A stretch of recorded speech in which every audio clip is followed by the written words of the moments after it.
আমি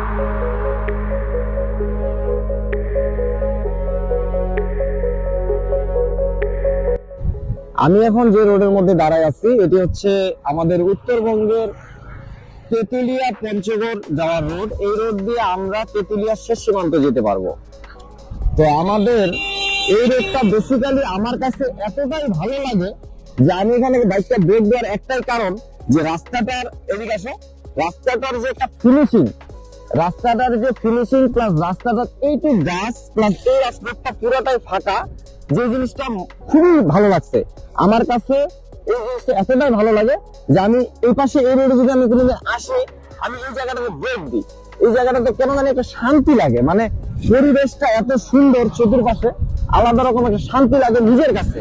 কারণ আমরা বাইক ব্লগার যারা আছি আমরা অবশ্যই চাবো ভালো যে জায়গাগুলো সেই জায়গাগুলো মানুষকে দেখানোর জন্য, যারা আসলে কেউ পঞ্চগড় যাওয়ার সময় এই জায়গাটাকে ব্রেক করে যেন তার একটু শান্তি পায়, এই জায়গাটার সৌন্দর্য এতটা সুন্দর যেন সে শান্তি পায়, তার জন্য কিন্তু আমি এই কথাগুলো বললাম। আমি নিজে বেসিক্যালি ভুল্লিতে অনেক সময় আসছি, আমি নিজেও দেখছি যে ভুল্লিতে প্রচুর পরিমাণ নেশা মাদক দ্রব্য বিক্রি হয়।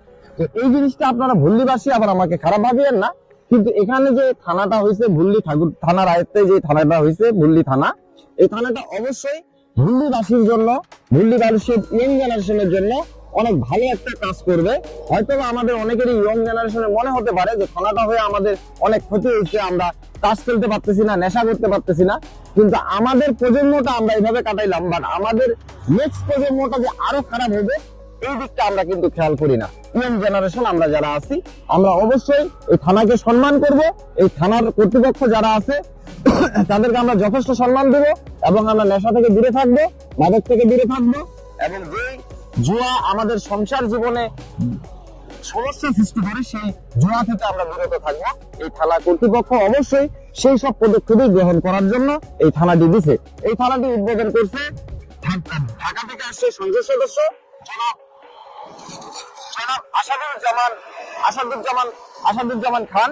তিনি আসলে একজন সংসদ সদস্য, তিনি নিজে আসে এই ভুল্লি থানা উদ্বোধন করছে, এই ভুল্লি থানা উদ্বোধন করছে। তো আমার কথাতে কেউ যদি কষ্ট পেয়ে থাকেন ক্ষমা দৃষ্টিতে দেখবেন। ইনশাআল্লাহ ভালো থাকবেন সবাই, আমার জন্য দোয়া করবেন।